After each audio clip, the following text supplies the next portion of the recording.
Welcome to this edition of Pleasant Perspectives. I'm your host, Mike Pleasant. Today we're joined by Veronica Joyner. She is the Chief Administrative Officer of the Mathematics, Civics, and Sciences Charter School, and she's also the founder of Parents United for Better Schools. Today we'll be discussing our kids and their education. Ms. Joyner, welcome to the program. Thank you for the invitation. We're glad to have you. So you are the founder and president of Parents United for Better Schools. Tell us a little bit about the organization, why you founded it, and its purpose. Well, it's a nonprofit multiracial parent advocacy corporation, and our goal is to represent parents and to facilitate parent involvement in public and private schools. I founded the organization as a result of a student's death in the public school, and I felt that parents had no direction when I attended a meeting.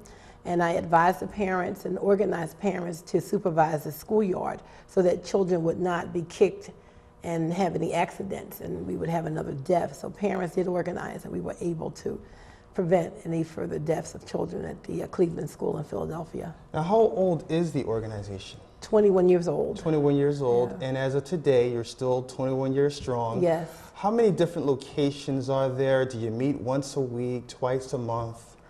Basically, as needed. We involve ourselves with parents every day. Okay. So we get hundreds of calls a week from parents all over the city of Philadelphia, New Jersey, and Delaware, and even Chester now. We're getting calls in. So we advise parents, we represent parents, and we send letters out when needed.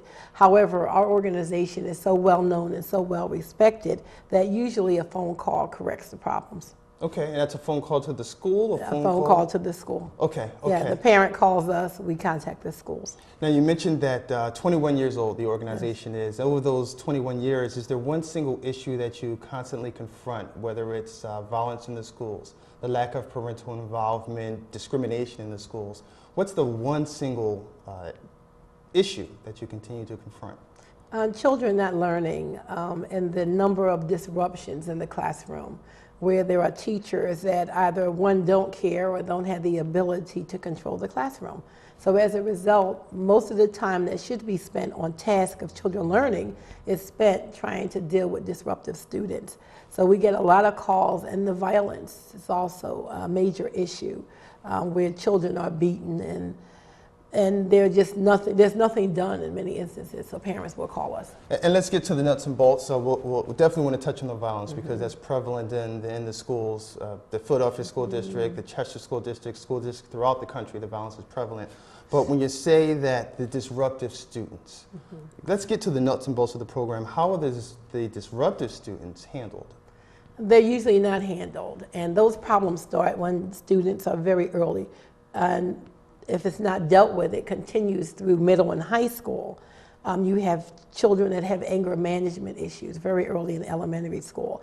They may hit other students, punch them, kick them, and nothing usually happens. You look at a schoolyard and you find a lot of violence in schools where children are abused in the schoolyards and no one corrects it. It's acceptable. So it becomes a norm within the school that somebody's going to beat you, bully you.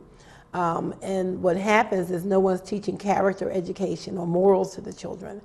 And there's a major breakdown in three major areas that I've evaluated. The family breakdown, the nuclear family. There's a very serious problem.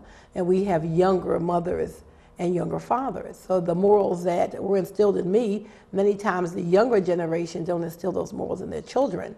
And then you have another breakdown in the community where the community organizations and churches would come in as supports. You don't have as much of that. In fact, recreation centers are being closed in our city. Yeah. And then you have the school, the major breakdown where children spend 6 hours a day not able to handle. In many schools, the children are in charge. You can walk into a school and within 3 minutes determine whether the adults are in charge or whether the children are in charge. Sure. And far too often, the children are in charge. And let's touch on the parents a little bit further. You touched on that earlier. The school year has begun. It's maybe 2 or 3 months into the school year. And what can us parents do to ensure that our kids are getting the best out of their education? What do you suggest? One, know what your child should know.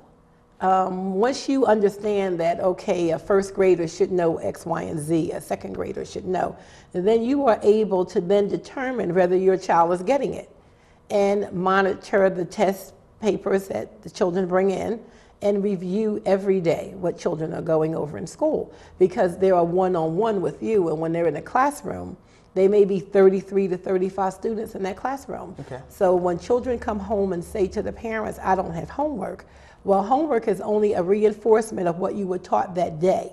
So parents need to have these children to take the books out and start asking questions. And if they can't answer your questions, then they have homework. Now, what do we do if I, as a parent, I find out that my kid isn't being challenged by the schoolwork he's receiving? Do you suggest write letters to the school, or? I would meet with the teacher to find out what's going on in the classroom. Okay. Because some children, when you say are not being challenged, some children are not doing the work or they're not completing the assignments. So the teachers don't have enough information to actually decide whether that child needs to be challenged more. But if that is the case, then you need to meet with the teacher and find out, is there another classroom, is there some other things? But I always encourage parents to make sure they're mastering what's being taught in the classroom, and then parents can supplement what their children are learning in school. Now here's the kicker. You said know what your child should know. So quite often us as parents, we're relying on what the syllabus says. So what the kids are bringing home, the school district has written down that first graders should know X, Y, and Z. Second graders should know X, Y, and Z. Bear with me for a moment. I took a tour of your school. I was really amazed. The first graders, they said the word intermodulation. They read it on the board. The fifth graders, they said good morning to me in 5 different languages. So my question to you is, I see this happening in your school. They know their timetables, 6, 7, and 8. They can say it all the way up. But when I go to the public schools, I may not see this same type of learning taking place. So is it that the public schools are failing our kids? Are we, as educators, failing the children? Well, it's like a domino effect. If you have a school where teachers don't have good classroom management, children are not learning. Now, it is the administrator's job to oversee that every teacher has a conducive environment in order to teach, and then hold those teachers accountable by making sure that they have your support as the administrator and that they have all the supplies. In many schools, they don't have textbooks. Teachers don't have paper. They have to take money out of their pockets to purchase these items. And the schools, particularly inner city schools, through Title I, bring in millions of dollars.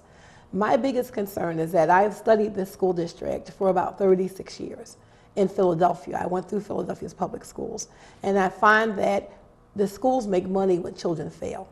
So the goal is to get as much money as you can get. Now, how is that? How do they make the money when these kids fail? Through Title I. Okay. Title I is a federally funded program, and the goal of Title I is to help children that are failing. However, the children continue to fail. Many are classified as special ed. You get, say, $6,000 for a regular education student. If that child is not learning and can be labeled as special ed, you would get $13,000 plus additional money for services.